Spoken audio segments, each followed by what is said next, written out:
அனைவருக்கும் வணக்கம். உலகம் முழுவதும் கருணை, அன்பு, மனிதநேயம் என்று சொன்னவுடன் பலரின் நினைவுக்கு வரும் முதல் பெயர் மதர் தெரேசா. தன்னுடைய முழு வாழ்க்கையையும் ஏழைகள், நோயாளிகள், ஆதரவற்ற குழந்தைகள் மற்றும் சமூகத்தால் புறக்கணிக்கப்பட்ட மக்களுக்காக அர்ப்பணித்தவர். நீங்கள் 100 பேருக்கு உதவ முடியவில்லை என்றால் ஒருவருக்காவது உதவுங்கள் என்ற அவரது சிந்தனை இன்று வரை கோடிக்கணக்கான மக்களை ஊக்குவித்து வருகிறது. ஆனால் உலகம் அறிந்த இந்த மகத்தான பெண்மணி எங்கு பிறந்தார்? ஏன் இந்தியாவிற்கு வந்தார்? எப்படி ஒரு சாதாரண ஆசிரியையிலிருந்து உலக புகழ்பெற்ற மனிதநேய சேவகராக உயர்ந்தார்? இந்த காணொளியில் அன்னை தெரசாவின் முழு வாழ்க்கை பயணத்தையும் விரிவாக பார்ப்போம். அன்னை தெரேசா 1910 ஆகஸ்ட் 26 அன்று தற்போதைய ஸ்கோப்ஜே நகரில் பிறந்தார். அப்போது அந்த பகுதி ஓட்டமன் எம்பையர் ஆட்சியின் இறுதி காலத்தில் இருந்தது. அவருடைய இயற்பெயர் ஆக்னஸ் கொன்ஷா பொஜாக்ஷியூ. கொன்ஷா என்ற அல்பேனிய மொழி சொல்லுக்கு மலர் மொட்டு என்று பொருள். அவருடைய தந்தை நிக்கோலா பொஜாக்ஷியூ ஒரு தொழிலதிபர். தாய் ட்ரனஃபைல் பொஜாக்ஷியூ மிகவும் கருணையுள்ள பெண்.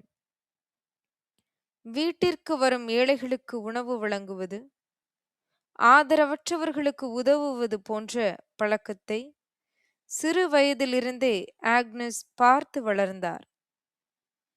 அவருக்கு 8 வயது இருக்கும்போது தந்தை திடீரென இறந்துவிட்டார். அதன் பிறகு குடும்பம் பொருளாதார சிரமத்தை சந்தித்தது. இருந்தாலும் அவரது தாய் ஒரு முக்கியமான பாடத்தை கற்றுக் கொடுத்தார். இறைவனின் அன்பை செயல்களின் மூலம் காட்ட வேண்டும். இந்த எண்ணமே பின்னர் அன்னை தெரசாவின் வாழ்க்கையை முழுவதுமாக மாற்றியது.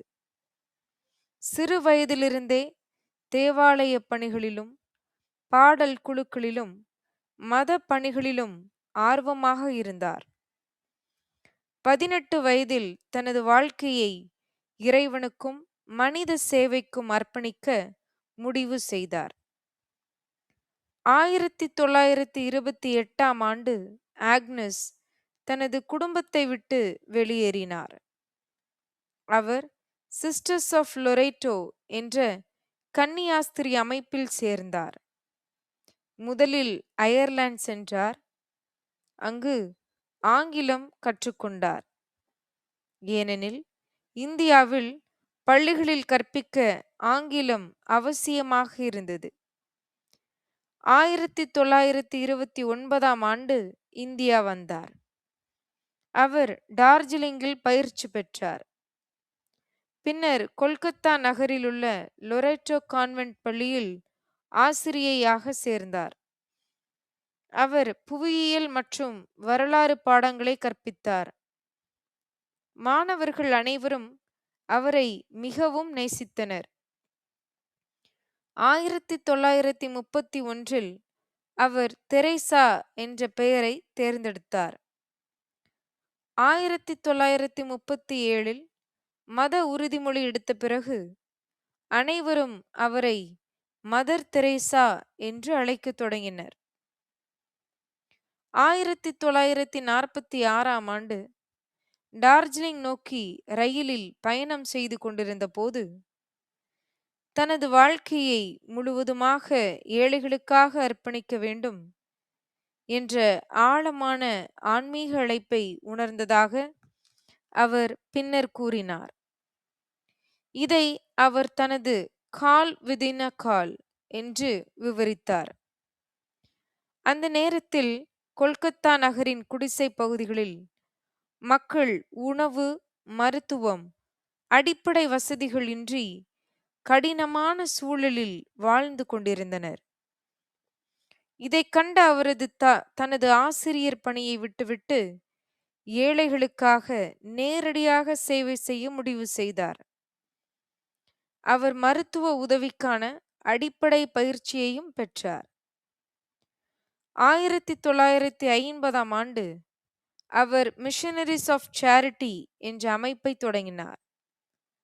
ஆரம்பத்தில் அவருடன் இருந்தவர்கள் மிக குறைவு. சிறிய வீட்டிலிருந்தே சேவை ஆரம்பமானது. அவர் செய்த முக்கிய பணிகள்: தெருக்களில் இறக்கும் நிலையில் இருந்தவர்களுக்கு பாதுகாப்பு, ஆதரவற்ற குழந்தைகளுக்கு தங்கும் இடம், தொழுநோயால் பாதிக்கப்பட்டவர்களுக்கு சிகிச்சை மற்றும் பராமரிப்பு, முதியோருக்கு உணவு மற்றும் அடைக்கலம், ஏழை குடும்பங்களுக்கு உதவி. அவர்கள் தொடங்கிய இல்லங்களில் முக்கியமான ஒன்று நிர்மல் ஹிருடே, பியோர் ஹார்ட். அங்கு மரணத்தின் விளிம்பில் இருந்தவர்களுக்கு மரியாதையுடனும் அன்புடனும் இறுதி பராமரிப்பு வழங்கப்பட்டது. பின்னர் இந்த அமைப்பு உலகம் முழுவதும் பல நாடுகளுக்கு விரிவடைந்தது. அன்னை தெரசாவின் மனிதநேய பணிகள் உலக நாடுகளின் கவனத்தை ஈர்த்தன. 1979ஆம் ஆண்டு அவருக்கு நோபல் பீஸ் பிரைஸ் வழங்கப்பட்டது. அந்த விருந்துக்காக ஒதுக்கப்பட்ட பணத்தை ஏழைகளுக்காக பயன்படுத்துமாறு அவர் கேட்டுக்கொண்டார்.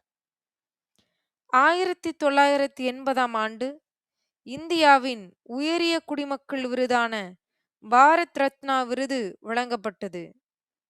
இது மட்டுமல்லாமல் பல சர்வதேச விருதுகளும் அவரை வந்தடைந்தன. அவர் எப்போதும் விருதுகளை விட சேவைக்கே முக்கியத்துவம் கொடுத்தார். அன்னை தெரசாவின் பணிகள் உலகம் முழுவதும் பாராட்டப்பட்டாலும் சில விமர்சனங்களும் எழுந்தன. சில விமர்சகர்கள் அவர் நடத்தி வந்த இல்லங்களில் மருத்துவ வசதிகள் போதுமான அளவில் இல்லை என்றும் நிதி நிர்வாகம் குறித்தும் கேள்விகள் எழுப்பினர்.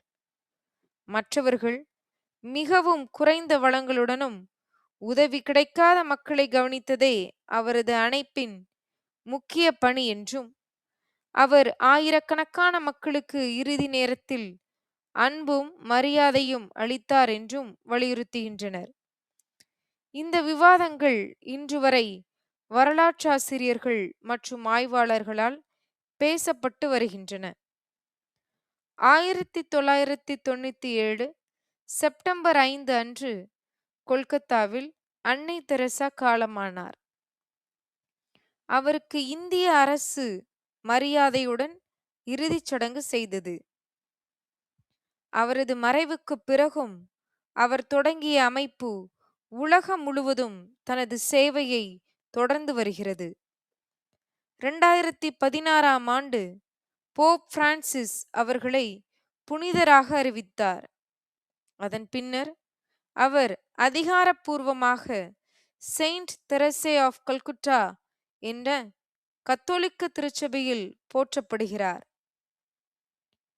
அன்னை தெரசாவின் வாழ்க்கை நமக்கு ஒரு முக்கியமான பாடத்தை கற்றுத்தருகிறது.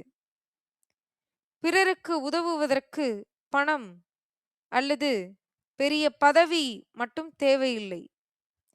அன்பான மனமும் உதவ வேண்டும் என்ற எண்ணமும் இருந்தால் போதும். அவர் கூறிய ஒரு புகழ்பெற்ற வாசகம்: நாம் அனைவரும் பெரிய செயல்களை செய்ய முடியாது, ஆனால் மிகுந்த அன்புடன் சிறிய செயல்களை செய்ய முடியும். அதனால்தான் அவர் இன்று வரை மனித நேயத்தின் அடையாளமாக உலகம் முழுவதும் நினைவு கூறப்படுகின்றார்.